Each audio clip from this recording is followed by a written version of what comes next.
গরমের দিনে আমরা কিন্তু মাছের হালকা করে ঝোলটাই বেশি পছন্দ করি, যে কোনো আনাজ দিয়েই হোক আর শুধু আলু দিয়েই হোক। আজকে আপনাদের উচ্ছে দিয়ে মাছের একদম পাতলা করে একটা সুস্বাদু ঝোল দেখাবো। তাহলে চলুন। নমস্কার, কেমন আছেন সবাই? নিশ্চয়ই খুব ভালো আছেন। বাসন্তী রান্নাঘরে সবাইকে স্বাগত। আশা করি রেসিপিটা ভীষণ ভালো লাগবে, আর ভালো লাগলে চ্যানেলটিকে আমার সাবস্ক্রাইব করে বেল আইকনটি প্রেস করে পাশে থাকবেন। তাহলে চলুন। এখানে আমি মাছ নিয়েছি, কাতলা মাছ। দিলে মাছের ঝোলটা আরও টেস্ট হবে, সেই সিক্রেট মশলাটা আপনাদের বলবো। নিয়েছি আলু, লম্বা লম্বা করে একদম টাটকা করলা, কাশ্মীরি গুঁড়ো মির্চ, জিরে গুঁড়ো, হলুদ, ধনে গুঁড়ো, আর নিয়েছি যেটা সিক্রেট মশলা সেটা হলো রাঁধুনি। এটাই সুস্বাদু করে তুলবে মাছের ঝোলটা। এদিকে ফোড়নে নিয়েছি শুকনো লঙ্কা, জিরে আর কাঁচা লঙ্কা, আদা আর টমেটো নিয়েছি, এটা পেস্ট করে নেব। তাহলে চলুন নেক্সট স্টেপে যাওয়া যায়। কড়াইটা গরম করে নিয়েছি। এবার এক এক করে আমি মাছ ভাজার আগে এগুলো ভেজে নেব, কারণ মাছ ভাজার তেলে ভাজলে অনেক সময় কালো হয়ে যায়। করলাটা ভেজে তুলে নিলাম। এবার ওই তেলের মধ্যে আলুটাও ভেজে নেব।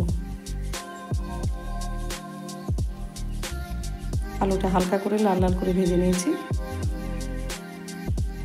আলুটা ভাজা হয়ে গেল। এবার এক এক করে আমি মাছগুলো দেব। এখানে বাটা মশলার পেস্টটা করে নেব। টমেটো দিলাম, লঙ্কা দিলাম, আর দেবো আদা, আর এই যে আমাদের সিক্রেট মশলা যেটা রাঁধুনি। ফোড়নে দিয়েছি লঙ্কা, শুকনো লঙ্কা এবং জিরে। এটা ভালো করে একটু নাড়াচাড়া দিয়ে এবার বাটা মশলাটা দিয়ে দেবো। খুব সুস্বাদু হয়। গরমকালে তো অনেক সময় রিচ খেতে ইচ্ছা করে না সব সময়, ওই জন্য মনটা কিন্তু পাতলা করে একটু হালকা করে মাছের ঝোল খোঁজে। আর যদি হয় এরকম একটা খুব গরমে, তীব্র গরমে এরকম একটা মাছের ঝোল, তাহলে কিন্তু দুপুরটা জমে উঠবে। দিলাম লবণ, এবার দেবো জিরে গুঁড়ো, দেবো ধনে গুঁড়ো, দেবো হলুদ গুঁড়ো, কাশ্মীরি মির্চ। এবার ভালো করে এটাকে কষিয়ে নেব। একটু জল দিলাম।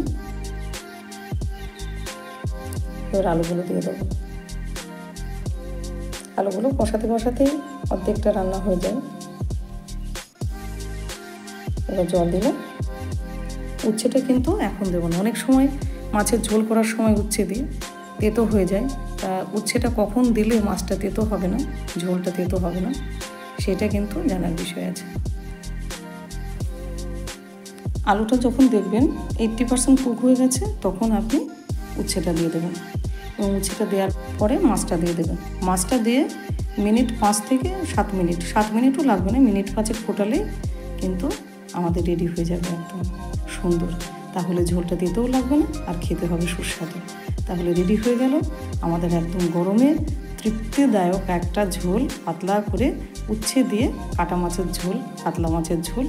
রেসিপিটা ভালো লাগলে অবশ্যই আমার চ্যানেলটাকে সাবস্ক্রাইব করবেন, একটা লাইক করবেন, আর শেয়ার করবেন, কমেন্ট করবেন কেমন লাগলো খেতে। সুস্থ থাকবেন, ভালো থাকবেন।